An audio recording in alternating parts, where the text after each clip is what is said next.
ജന്മാദ്യസ്തേതോന്നയാതിതരതച്ചാർത്ഥേഷു വിജ്ഞസ്വരാർത്ഥേനേ ബ്രഹ്മകൃതായ ആദികവേയ മുഖ്യന്തേ സൂര്യ തേജോവാരിമൃതാം യഥാ വിനിമയോ യത്ര തിസർഗോമുഷാ സാമ്നാസേന സദാ നിരസ്തകുഹകം സത്യം പരം ധീമഹി. നമസ്കാരം. സനാതനധർമ്മ സംഹിതകളിലെ വിജ്ഞാന ശകലങ്ങൾ പങ്കുവയ്ക്കാനായുള്ള ചാനലായ നാദശ്രീയിലേക്ക് എല്ലാവർക്കും സ്വാഗതം. പ്രിയരെ, ശ്രീമദ് ഭാഗവതത്തിൽ 2-ാമത്തെ സ്കന്ധത്തിലെ 3-ാമത്തെ ശ്ലോകം 7 ശ്ലോകമാണ് പറഞ്ഞത്. 3-ാമത്തെ അധ്യായത്തിൽ 7 ശ്ലോകമാണ് പറഞ്ഞത്. വിവിധ ദേവതോപാസന ആണ് അവിടുത്തെ വിഷയം. യജ്ഞം യജേത് യശസ്കാമ കോശസ്കാമ പ്രചേതസം. യശസ് ആഗ്രഹിക്കുന്നവർ യജ്ഞങ്ങളും കർമ്മങ്ങളും ചെയ്യണം.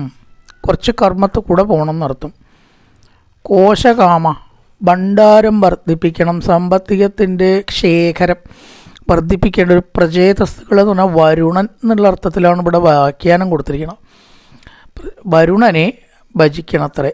വരുണനാണ് ഭണ്ഡാരത്തിൻ്റെയൊക്കെ അധിപൻ. കാരണം ഈ കടലിൽ ധാരാളം സമ്പത്ത് രത്നങ്ങളുണ്ട്. ഇതിൻ്റെയൊക്കെ കസ്റ്റോഡിയൻ, ചുമതലക്കാരനാണ് വരുണൻ. അപ്പോൾ വരുണനെ സേവിച്ചവർക്ക് ഈ ശേഖരം ഉണ്ടാവുന്നതാണ്.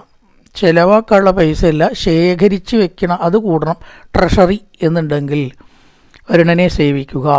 വിദ്യാകാമാതു, വിദ്യയെ ആഗ്രഹിക്കുന്നവരാകട്ടെ ഗിരിശം, പരമശിവനെ എന്ന് ഇവിടെ പറഞ്ഞിരിക്കുന്നു.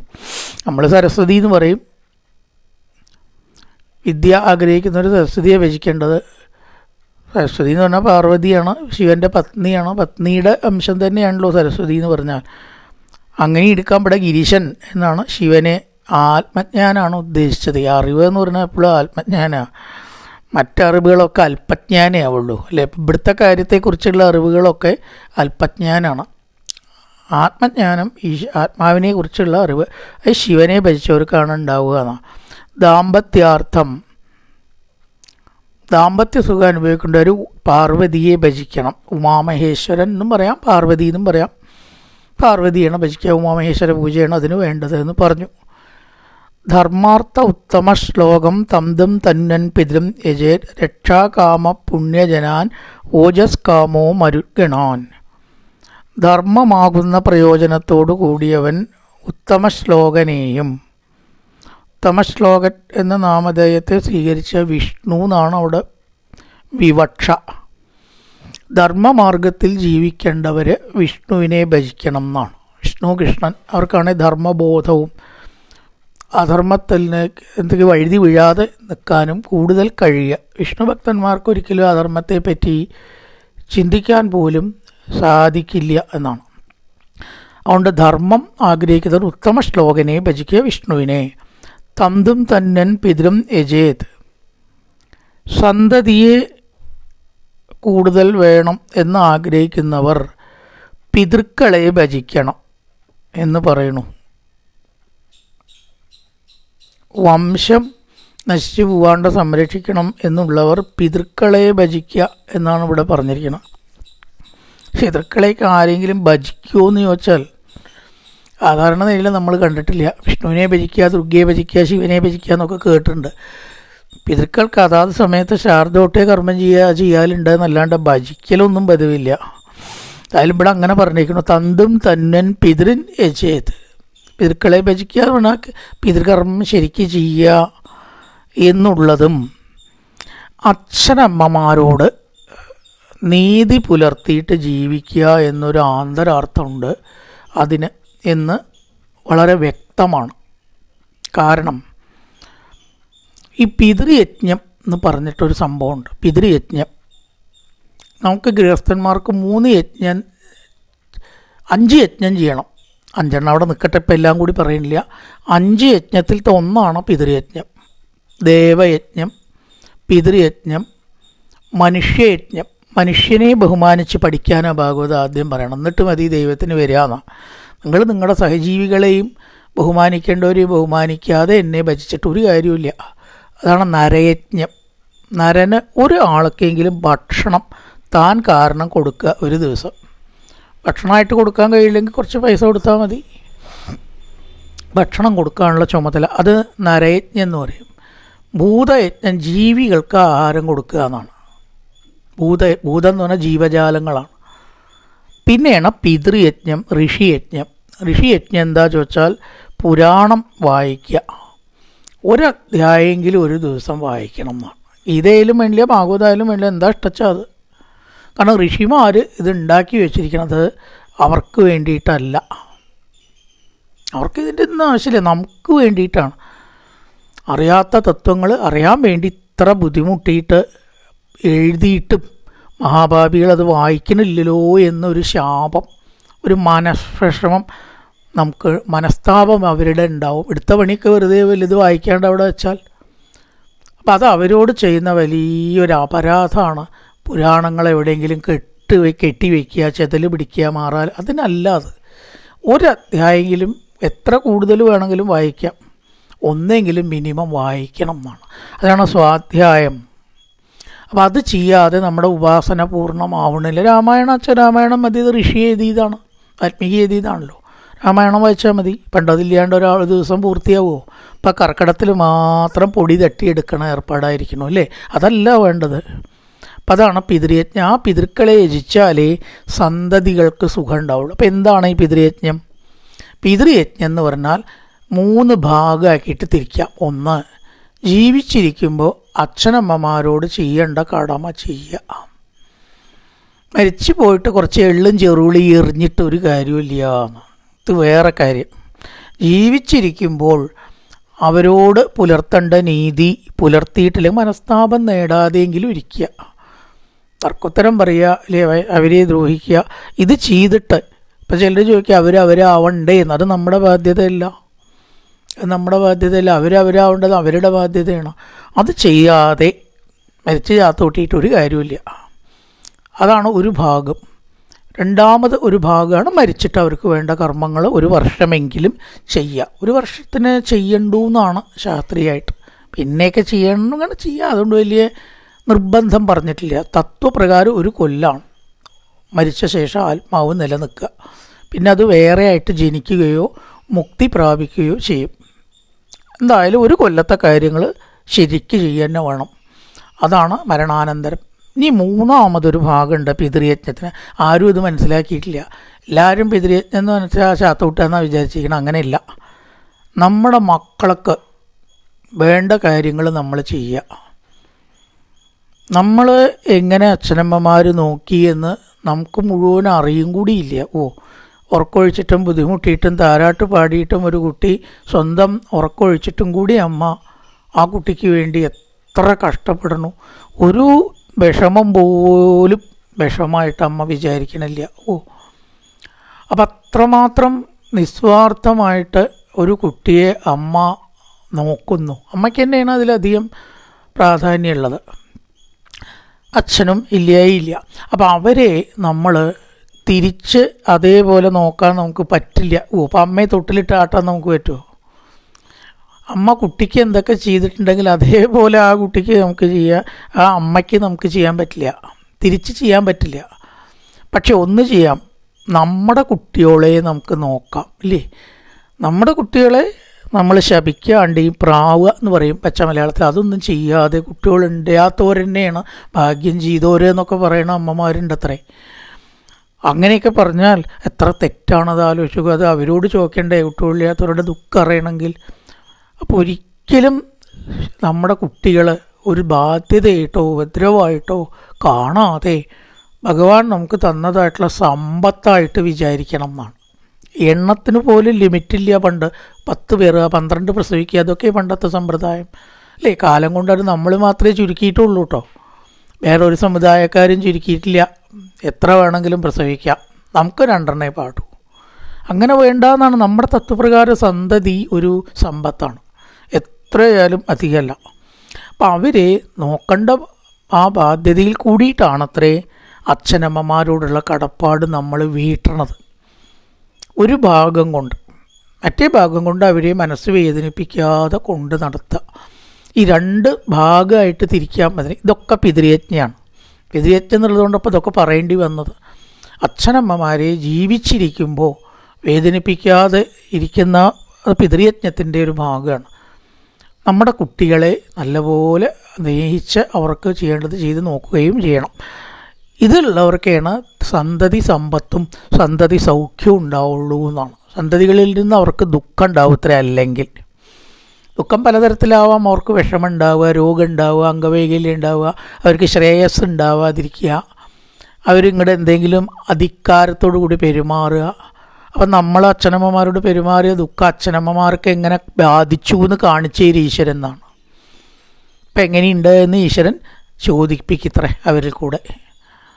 അപ്പം അതുകൊണ്ട് കുട്ടികളെ സ്നേഹിക്കാൻ അറിയണം, പഠിക്കണം എന്നും കൂടി. ഇതൊക്കെ പിതൃയജ്ഞൻ, പിതൃം യജേത് എന്നുള്ളതുകൊണ്ടാണ് ഇപ്പോൾ ഇതൊക്കെ പറഞ്ഞത്. അങ്ങനെയാണ് പറഞ്ഞാൽ മനസ്സിലാവും. പിതൃം യജേത് എന്ന് പറഞ്ഞാൽ ഇതൊക്കെ അതിൻ്റെ ഭാഗങ്ങളാണ്. പിതൃയജ്ഞൻ ചാത്തോട്ടൽ മാത്രം അല്ല. പിന്നെ പറയണ രക്ഷാകാമ പുണ്യജനാൻ ഓജസ് കാമോ മരുഗണാൻ. രക്ഷ ആഗ്രഹിക്കുന്നവൻ പുണ്യജനങ്ങളെ ഭജിക്കണം. സ്വരക്ഷയെ ആഗ്രഹിക്കുന്നവർ പുണ്യജനത്തെ, നല്ല ആളുകളെ ആശ്രയിക്കുക, അവർക്ക് നല്ല കാര്യങ്ങൾ ചെയ്യുക, അവരെ സേവിക്കുക. വീട്ടിൽ ചില സൽക്കാരങ്ങളോ സ്വീകരണങ്ങളോ. സജ്ജനങ്ങൾ കാലുകുത്താത്ത വീട് മൂർഖം പാമ്പിൻ്റെ മാളാണ് എന്ന ഭാഗവത്തിൽ വേറൊരുത്തിയിൽ പറയുന്ന പൃഥുവിൻ്റെ കഥ പറയും. അപ്പോൾ ഈ സപ്താഹമൊക്കെ ഉണ്ടാകുമ്പോൾ ആചാര്യനെ ക്ഷണിക്കുക, കൂടെയുള്ളവരെ ക്ഷണിക്കുക, ഒരു ദിവസത്തെ ഭക്ഷണം കൊടുക്കുക, രാത്രി അല്ലേ വസ്ത്രം എന്താ വെച്ചാൽ ദക്ഷിണയെ കൊടുത്ത് അവരെ അനുഗ്രഹം വാങ്ങുക. ഇത് ചിലർക്ക് ഒരു പതിവുണ്ട്. ചില ആൾക്കാർ വായന നിശ്ചയിച്ചെന്ന് കേട്ടാൽ വീട് പൂട്ടിപ്പോണവരും ഉണ്ട് അല്ലേ. അപ്പം അങ്ങനത്തെ നല്ല ആളുകളുമായിട്ടുള്ള ഇടപാട് ഒരു വീട്ടിലുണ്ടാവുന്നത് ആ വീടിന് വളരെ ശ്രേയസ്സാണ് എന്നാണ്. അപ്പോൾ നമ്മൾ ശീലിക്കുക, ശീലിപ്പിക്കുക ഒക്കെ ചെയ്യേണ്ട കാര്യങ്ങളാണ്. എന്നാൽ അവിടെ വാട്ടോ ഭക്ഷണം. അപ്പോൾ അവർ ആ വീട്ടിൽ ഭാഗവതത്തിൻ്റെ മഹത്വം കൊണ്ടാണ്, അവരുടെ പേഴ്സണൽ മഹത്വം അല്ല ഞാൻ പറയണത്, ഭാഗവതത്തിനൊരു മഹത്വം ഉണ്ടല്ലേ. അപ്പോൾ അങ്ങനെയുള്ളവരെ ബഹുമാനിക്കുക. അതാണ് പുണ്യജനാൻ. പുണ്യജനൻ എന്ന് പറഞ്ഞാൽ രാക്ഷസൻ എന്നൊരർത്ഥം ഉണ്ട് കേട്ടോ. അത് എങ്ങനെ വന്ന ചോദിച്ചാൽ നിശ്ചല്യ. പുണ്യജനൻ, പുണ്യജനാധിപൻ എന്ന് രാവണന് വിശേഷണം പറയേണ്ട രാമായണത്തിൽ. ഇവിടുത്തെ പുണ്യജന ഏതായാലും അതല്ല.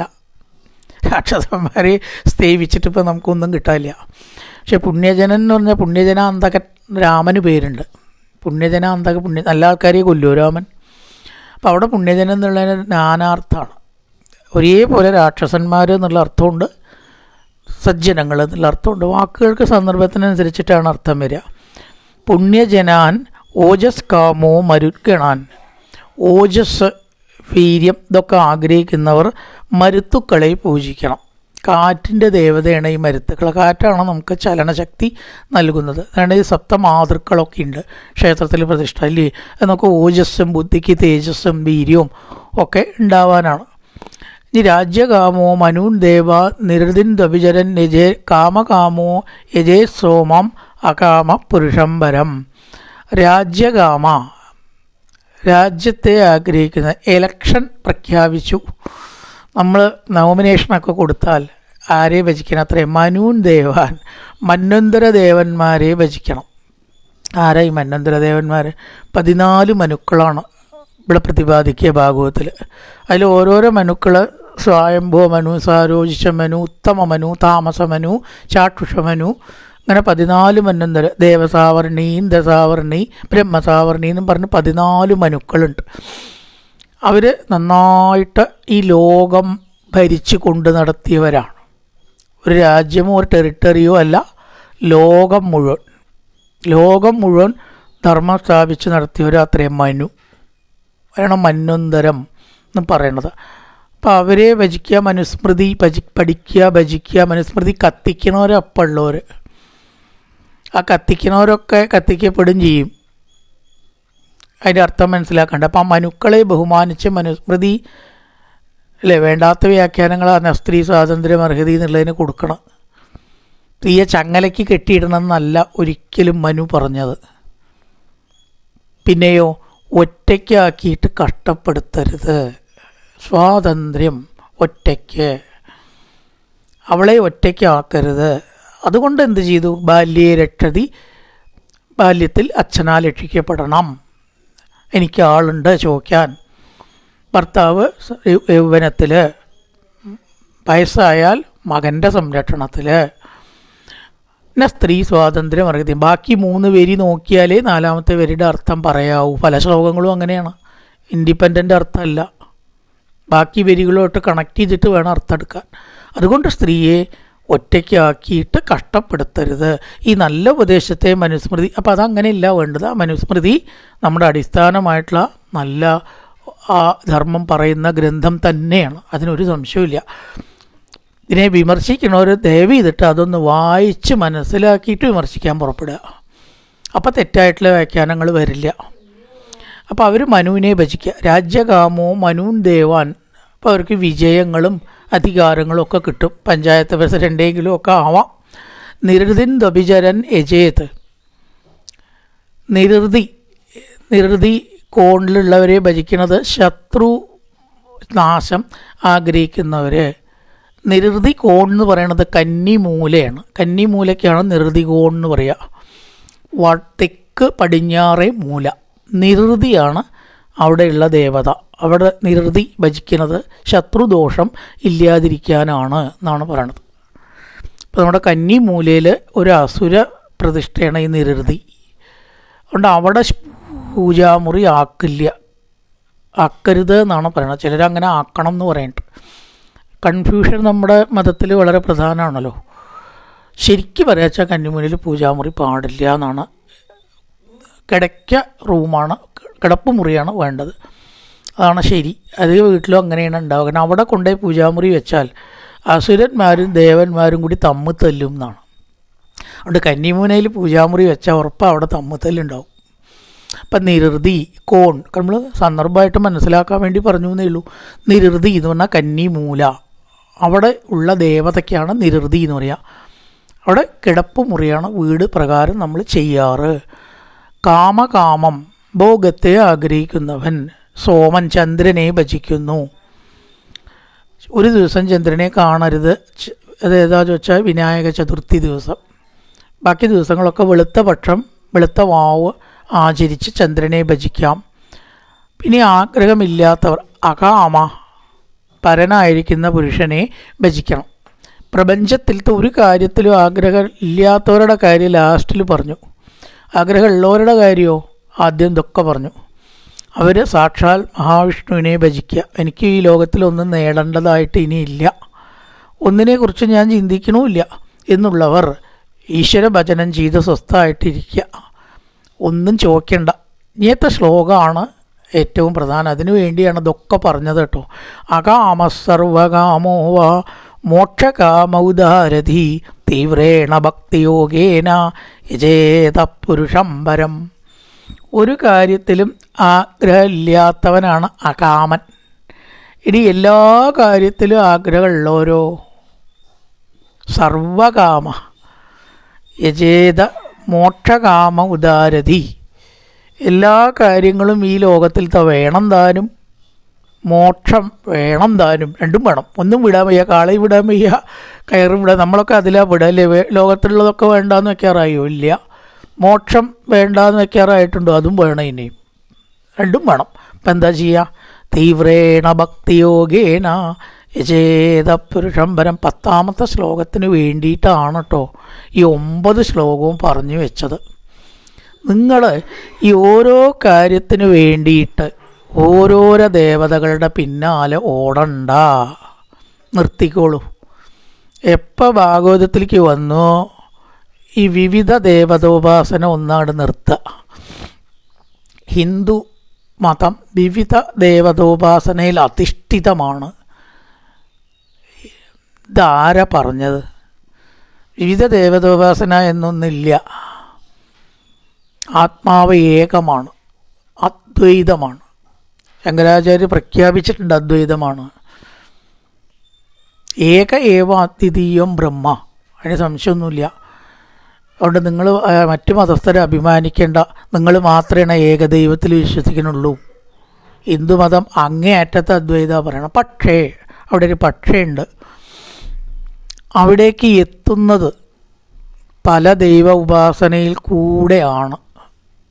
സ്റ്റെപ്പായിട്ടാണ് അവിടേക്ക് എത്തേണ്ടത്. ഒരു 5-8 പടി ഒന്നിച്ചാണ്ട് എടുത്തിട്ട് ഒരാൾ കയറാൻ ശ്രമിച്ചാൽ മലന്നടിച്ച് വീഴും, ഉറപ്പല്ലേ? സ്റ്റെപ്പായിട്ട് കയറിയാലോ ലക്ഷ്യസ്ഥാനത്തെത്താം. അങ്ങനെയാണ് വിവിധ ഉപാസനയിൽ കൂടെ ഏകദൈവത്തിലെത്തണത്. അത് വളരെ സ്റ്റെപ്പ് ബൈ സ്റ്റെപ്പായിട്ടാണ് നമ്മുടെ ശാസ്ത്രീയമായിട്ടും മനഃശാസ്ത്രപരമായിട്ടുമാണ് അങ്ങനെ പറഞ്ഞിരിക്കണം. അതുകൊണ്ട് ഒന്നിലും ആഗ്രഹമില്ലാത്ത സന്യാസം സ്വീകരിച്ച് ലോകത്തെ വെടിഞ്ഞവരും എല്ലാറ്റിലും ആഗ്രഹമുള്ളവരും മോക്ഷത്തിൽ ആഗ്രഹമുള്ളവരും ചുരുക്കത്തിൽ എല്ലാം വേണ്ടവർ, ഒന്നും വേണ്ടാത്തവരില്ല, എല്ലാം വേണ്ടവർ സർവേശ്വരനായിരിക്കുന്ന ഭഗവാനെ ഭക്തിയോട് കൂടിയിട്ട് ഉപാസിച്ചാൽ മതി. എന്തിനു വേണ്ടിയിട്ടാണ് വേറെ വേറെ വേറെ വേറെ ഭജിക്കണത്? നമ്മളങ്ങനെ വേറെ വേറെ വേറെ ഭജിക്കുക എന്ന് പറയുമ്പോൾ ദേവീ ക്ഷേത്രങ്ങൾ എന്തിനാണ്, ശിവക്ഷേത്രങ്ങൾ എന്തിനാണ്, വിഷ്ണു ക്ഷേത്രങ്ങൾ എന്തിനാണ്, സുബ്രഹ്മണ്യൻ്റെ കോവിൽ എന്തിനാണ്? ഒരു ചോദ്യം അവിടെ വരും. അത് വേറൊന്നുമല്ല, നാനാത്വത്തിൽ ഏകത്വവും ഏകത്വത്തിൽ നാനാത്വവും കണ്ട് മനസ്സിലാക്കി പഠിക്കുക. സുബ്രഹ്മണ്യനെ ഭജിക്കുമ്പോഴും അത് വിഷ്ണു ആണെന്ന് കാണാൻ കഴിഞ്ഞാൽ മതി. വിഷ്ണുവിനെ ഭജിക്കുമ്പോൾ അത് സുബ്രഹ്മണ്യനാണെന്ന് കാണാൻ സാധിക്കണം. അത് രണ്ടും ഒന്ന് തന്നെയാണ്. ഒരു സഹസ്രനാമമൊക്കെ നോക്കി നോക്കൂ. എല്ലാ സഹസ്രനാമത്തിലും കോമൺ ആയിട്ട് വരുന്ന കുറേ വാക്കുണ്ടാവും. സഹസ്രാക്ഷ, സഹസ്രപാദ്, സഹസ്രാക്ഷി, സഹസ്രപാദ്. എന്താ വ്യത്യാസം? സ്ത്രീലിംഗമായി എന്നൊരൊറ്റ വ്യത്യാസമേ ഉള്ളൂ. അനവധി കണ്ണുകളും അനവധി കാലുകളും ഉള്ള ദേവി, അതുപോലത്തെ വിഷ്ണു ശിവൻ്റെയിലും ഉണ്ടാവും. അപ്പം ഇതൊക്കെ ഓരോരോ രൂപം നമ്മൾ കൽപ്പിക്കുകയാണ്. കൽപ്പിക്കുക, 3 അക്ഷര അണ്ടർലൈൻ. കൽപ്പിക്കുക, നമ്മൾ കൽപ്പിച്ചതാണ് ഈ രൂപങ്ങൾ ഒക്കെ. അതെ, ഒരു രൂപവും ഭഗവാനില്ല, വിഷ്ണുവില്ല. 4 കൈയും ശംഖും ചക്രവും അടങ്ങിയതാണ് ദൈവം അല്ലെങ്കിൽ ഈശ്വരൻ എന്ന് പറഞ്ഞുകൂടാ, ഒരിക്കലുമില്ല. അത് വൈഷ്ണവരെ സംബന്ധിച്ച് അത്രയേ ഉള്ളൂ. സത്യത്തിൽ പറയുകയാണെന്ന് വെച്ചാൽ ഇത് വളരെ നമ്മൾ ശ്രദ്ധിക്കേണ്ട ഒരു കാര്യമാണ്. കണ്ണ് കാണാത്ത കുറേ ആൾക്കാർ ആനയെ കാണാൻ പോയി. കാല് പിടിച്ചിട്ടുള്ള കണ്ണ് കാണാത്ത ആൾ അന്ധൻ പറഞ്ഞു തൂണ് പോലെയാണ് ആന. തുമ്പിക്കൈ പിടിച്ചിട്ടുള്ള അന്ധൻ പറഞ്ഞു മുകളിൽ നിന്ന് വണ്ണം കുറഞ്ഞ അടിയടി ചുരുണ്ട സാധനമാണ് ആന. വാല് പിടിച്ചിട്ടുള്ള അന്ധൻ പറഞ്ഞു ആന എന്ന് പറഞ്ഞാൽ ചൂല് പോലെയാണ്. വയറ് പിടിച്ചു ഒരു അന്ധൻ പറഞ്ഞു പാറ പോലെയാണ് ആന. സത്യത്തിൽ ഇത് ഏതാ ശരി? ഇതൊന്നും ശരിയല്ല. അതെയോ? ആന എന്ന് പറഞ്ഞാൽ അത് കണ്ടോർക്കേ മനസ്സിലാവുള്ളൂ. ഇതെല്ലാം കൂടിയതാണ് ആന അല്ലേ? വാലും 4 കാലും തുമ്പിക്കൈയും വയറും എല്ലാം ചേർന്നതാണ് ആന എന്ന് ആർക്കറിയാം? കാണുന്നവർക്കറിയാം. കാണാത്ത അന്ധന്മാർ ഓരോ ഭാഗം പിടിച്ചിട്ട് അതാണ് ആന എന്ന് പറയണ പോലെ നമ്മൾ പലരും പലരുടെ രീതിയിൽ അതാണ് എന്ന് അടിച്ചേൽപ്പിക്കുകയാണ്. അവരവരുണ്ടായ അനുഭവത്തിൽ അവരവർ നിന്നോട്ടെ, കുഴപ്പമില്ല. അത് മറ്റൊരാളിൽ അടിച്ചേൽപ്പിക്കാൻ ശ്രമിക്കേണ്ട ആവശ്യമില്ല. കാരണം അവൻ്റെ അനുഭവം വേറെ ആയിരിക്കും. ഒരു പക്ഷേ ലോകത്തിൽ ഇത്രയധികം സബ്ജക്റ്റീവായിട്ടൊരു വിഷയം ആത്മീയം പോലെ വേറെ ഇല്ല. കാരണം ഓരോ വ്യക്തിക്ക് ഓരോ അനുഭവമാണ്. അതുകൊണ്ട് ആത്തിക്യം ഇതിനെപ്പറ്റി സാധാരണ സംസാരത്തിൽ ഉൾപ്പെടുത്തണ്ട എന്ന അഭിപ്രായക്കാരുണ്ട്. അനുഭവമായിട്ട് നിൽക്കട്ടെ. പ്രഭാഷണ വേദികളിലോ അത് പറഞ്ഞു കൊടുക്കേണ്ട വേദികളിലോ സംശയം ചോദിച്ചാലോ ചർച്ചാ വേദികളിലോ ആവാം. അല്ലാതെ ഇതിനെ ഒരു വിഷയമാക്കിയിട്ട് കൺഫ്യൂഷൻ ആക്കരുത് എന്നാണ് ചിലർ പറയണത്. ചിലർ നോക്കി നോക്കൂ, ഒന്നും മിണ്ടില്ല. അറിവുള്ള ആളുകൾ ഒരൊന്നിനെക്കുറിച്ച് അഭിപ്രായം പറയില്ല. ജ്ഞാനാനന്ദ സരസ്വതിയോട് ഒരിക്കൽ അമൃതാനന്ദമയെക്കുറിച്ചും സായിബാബയെക്കുറിച്ചിട്ടും അഭിപ്രായം എന്താ ചോദിച്ചു. ഒന്നും മിണ്ടിയില്ല അദ്ദേഹം. കൈകൊണ്ട് മാത്രം എങ്ങനെയാക്കി ഞാൻ പറയില്ല പറഞ്ഞു. കാരണം അദ്ദേഹത്തിന് ഒട്ടും നിന്ദിയില്ല, ഒട്ടും അതിനെപ്പറ്റി അനുകൂലിച്ചിട്ടുമില്ല, നിന്ദിച്ചിട്ടില്ല, പറയില്ല എന്ന് പറഞ്ഞു. അപ്പോൾ ഈ വിവാദമായിട്ടുള്ള ആത്മീയ വിഷയങ്ങൾ, പ്രത്യേകിച്ചും ലോകത്തിലൊരുപാട് വിവാദങ്ങളുണ്ട്, അതവിടെ കിടക്കട്ടെ, അതിനെ ചർച്ചയ്ക്കെടുക്കണ്ട എന്നാണ് ചിലർ പറയുന്നത്. അത് ഓരോരുത്തരുടെ അനുഭവം ഓരോന്നാണ്. അത് കൺഫ്യൂസ്ഡ് ആവും ഒരാളുടെ വേറൊരാളോട് പറഞ്ഞാൽ. അവരുടെ നിലയ്ക്ക് അങ്ങോട്ട് പൊക്കോട്ടെ. ഗീതയിൽ ശ്ലോകം തന്നെ പറയുന്നുണ്ട്, അവരവർ നിൽക്കുന്ന നിലയിൽ നിൽക്കാൻ വിടുകയാണ് വേണ്ടത്. ശ്ലോകമുണ്ട്, കൃഷ്ണ ഭിന്ന വിചാലയേ എന്നാണ് ശ്ലോകത്തിൻ്റെ അവസാന ഭാഗം. അവരവർ നിൽക്കുന്ന നിലയിൽ നിന്ന് ഇളക്കി തീർക്കരുത്. അത് തെറ്റാത്രേ. അവരവർ നിൽക്കുന്ന രീതിയിൽ അവരവർ നിൽക്കട്ടെ. അവർ സ്വയം മാറുകയാണെങ്കിൽ മാറാം, അത്രയേ ഉള്ളൂ. അപ്പം ഇവിടെ പറയണം, ഏതൊരു രീതിയിൽ ഭഗവാനെ ഉപാസിക്കണം എന്നത് സാധകൻ്റെ ഇഷ്ടമാണ്. അതിനൊരു കോമൺ നിയമമൊന്നും ഇല്ല. എന്തായാലും പരമാത്മാവാണ് ഈശ്വരൻ എന്ന ഭാവേന കണ്ട് ഭക്തിയോട് കൂടിയിട്ട് ഒറ്റ ഈശ്വരനേ ഉള്ളൂ എന്ന് വിചാരിച്ച് ഭജിച്ചാൽ അവർക്ക് ഇഹലോക സുഖവും പരലോക സുഖവും കിട്ടും. ഒരുപാട് ബഹുത്വത്തിൻ്റെ പിന്നാലെ പോകണ്ട എന്ന് ഇവിടെ ഒരു സൂചന. അകാമ സർവകാമോ വാ മോക്ഷകാമ ഉദാരതി. ഒന്നും വേണ്ടാത്തവർ തന്നെയാണ് മോക്ഷകാമന്മാർ, ഒക്കെ വേണ്ടവർ ലൗകികന്മാർ. അപ്പം അവർക്കൊക്കെ അവരുടെ കാര്യം സാധിക്കാൻ എന്തു വേണം? ഒരൊറ്റ ഈശ്വരനെ ഭക്തിയോട് കൂടിയിട്ട് ഭജിക്കുക. ഒരു സഹസ്രനാമം, ഒറ്റ സഹസ്രനാമം, ഒരു പുരാണം, ഒരു മൂലമന്ത്രം, ഇത് മതി എന്നാണ്. കുറേ വേണ്ട. എല്ലാം കൂടി കൂട്ടിക്കുഴച്ച് കൺഫ്യൂഷനാക്കിയാൽ ലക്ഷ്യസ്ഥാനത്തെത്താൻ പ്രയാസമാണ് എന്നൊരു വിദഗ്ധ അഭിപ്രായമുണ്ട്. നാരായണത്തുഭ്രാന്തൻ മേഴത്തൂരിനെ കാണാൻ പോയ കഥ പറയും.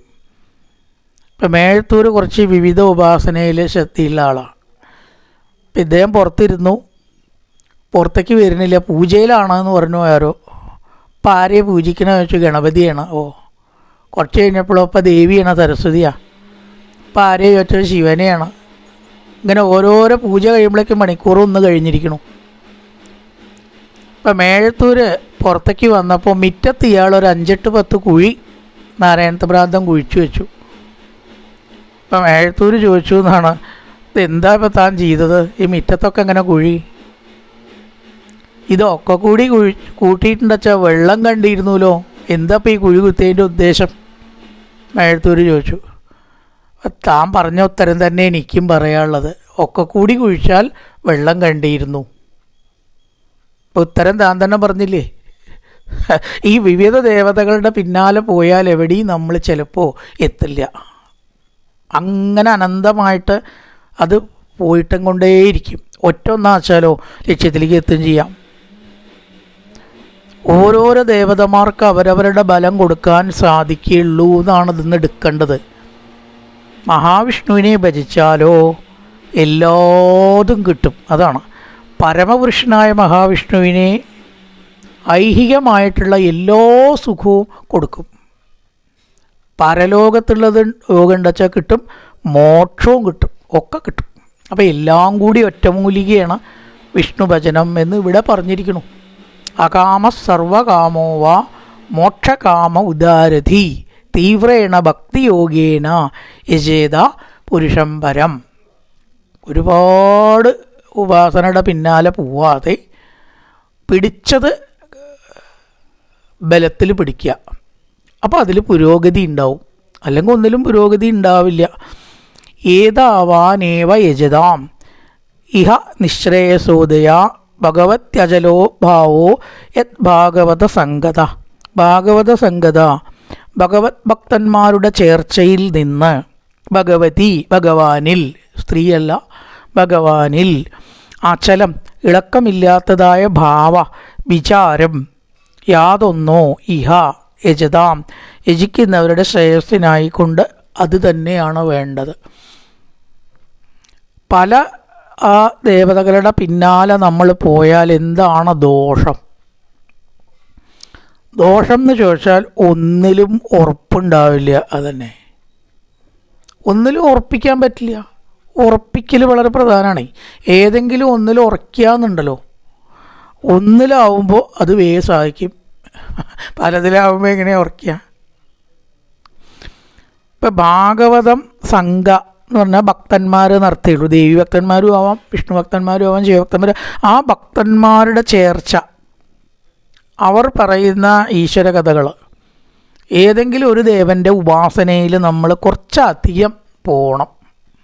എന്നിട്ട് പിന്നെ ബാക്കിയൊക്കെ ആവാം, തെറ്റില്ല. ഒന്നിൽ കുറച്ചധികം രൂഢമൂലാവുക എന്ന് പറയുമല്ലോ, അതുണ്ടാവണം. അങ്ങനെയാണെങ്കിൽ വേഗം നമുക്ക് ശ്രേയസ് ഉണ്ടാവും. ഇതാണ് പല കുഴി കുഴിച്ചു, ആ കുഴിയൊക്കെ ഒന്നായിട്ട് കുഴിച്ചാൽ വെള്ളം കണ്ടിരുന്നു എന്ന് പറയാനുള്ള കാരണം.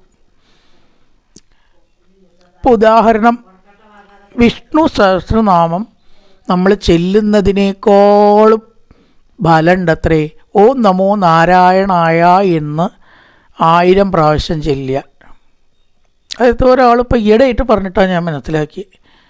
ഓം നമോ നാരായണായ എന്ന് എണ്ണം പിടിച്ച് 1000 പ്രാവശ്യം ചെല്ലിയാൽ അതാണ് സഹസ്രനാമം ചെല്ലണേക്കാളും ഗുണം എന്നാണ്. എന്തിനാ സഹസ്രനാമം തെറ്റി തെറ്റി ചെല്ലണം? അറിയാത്തവരതിന് പോകണ്ട. അതിനേക്കാൾ ഗുണം കിട്ടും നാരായണ നാമം 1000 പ്രാവശ്യം ചെല്ലിയാൽ. വ്യത്യാസമില്ല. ഭഗവാന്റെ ഒരു നാമവും മറ്റു നാമവും തമ്മിൽ വ്യത്യാസം കാണാൻ പാടുമോ? അതന്നെ തെറ്റല്ലേ? ഓം നമോ ഭഗവതേ വാസുദേവായ എന്ന മന്ത്രം ചൊല്ലിയിട്ടാണ് ധ്രുവന് സാക്ഷാത്കാരം കിട്ടിയത്, സഹസ്രനാമം ചൊല്ലിയിട്ടല്ല. സഹസ്രനാമം ചെല്ലേണ്ടവർക്ക് ചെല്ലാം, കാണാപ്പാടായവർക്ക് ആവാം, അല്ലാത്തവർ അതിൻ്റെ പിന്നാലെ അതേ ഉള്ളൂ എന്ന് വിചാരിക്കരുത്. ലോകത്തിൽ സഹസ്രനാമം ഇപ്പം എല്ലാ പുസ്തകം കിട്ടാൻ തുടങ്ങിയപ്പോൾ എല്ലാവർക്കും സഹസ്രനാമം സഹസ്രനാമം സഹസ്രനാമം സഹസ്രനാമം. ഇതിപ്പോൾ പണ്ട് എല്ലാവരും ചെല്ലിയിരുന്നില്ല. അതെന്താ കാരണം ചോദിച്ചാൽ തെറ്റി ചെല്ലരുത്, അതാണ്. അല്ലാതെ ബ്രാഹ്മണർക്കേ പാടൂ എന്നുള്ളതുകൊണ്ടല്ല. തെറ്റി ചെല്ലാൻ പാടില്ല, ഒന്നും തെറ്റാൻ പാടില്ല. തെറ്റണതിന് എവിടെയും അനുകൂലമില്ല. അതുകൊണ്ട് എല്ലാവരും ചെല്ലണ്ട, പഠിച്ച് ചെല്ലേണ്ടതാണ് അതൊക്കെ. അല്ലെങ്കിൽ നാരായണനാമം ചൊല്ലിയാൽ മതി. അപ്പോൾ ഒരൊറ്റ ഉപാസന, അതിൻ്റെ സത്സംഗം ഉണ്ടാവുക, അത് കൂടെ പോവുക. അങ്ങനെയാവുമ്പോൾ വേഗം നമുക്ക് ലക്ഷ്യസ്ഥാനത്തേക്ക് എത്താം എന്ന് പറയാൻ വേണ്ടിയിട്ടാണ് അപ്പോൾ ഇത്രയും വിവിധ ഉപാസന പറഞ്ഞത്. അതിൻ്റെ പിന്നാലെ പോവാനല്ല. കായേന വാചാ മനസേന്ദ്രിയർവാ ബുദ്ധ്യാത്മനാ വാ പ്രകൃതി സ്വഭാവാൻ കരോതി യത്യസകലം പരസ്മൈ നാരായണായേതി സമർപ്പയാമി. ഓം പൂർണ്ണമദ പൂർണ്ണമിദം പൂർണ്ണാൽ പൂർണ്ണമുദച്യതേ പൂർണ്ണസ്യ പൂർണ്ണമാദായ പൂർണ്ണമേവാവശിഷ്യതേ. ഓം ശാന്തി ശാന്തി ശാന്തി. ഹരി ഓം ശ്രീ ഗുരുഭ്യോ നമഃ. ഹരി ഓം.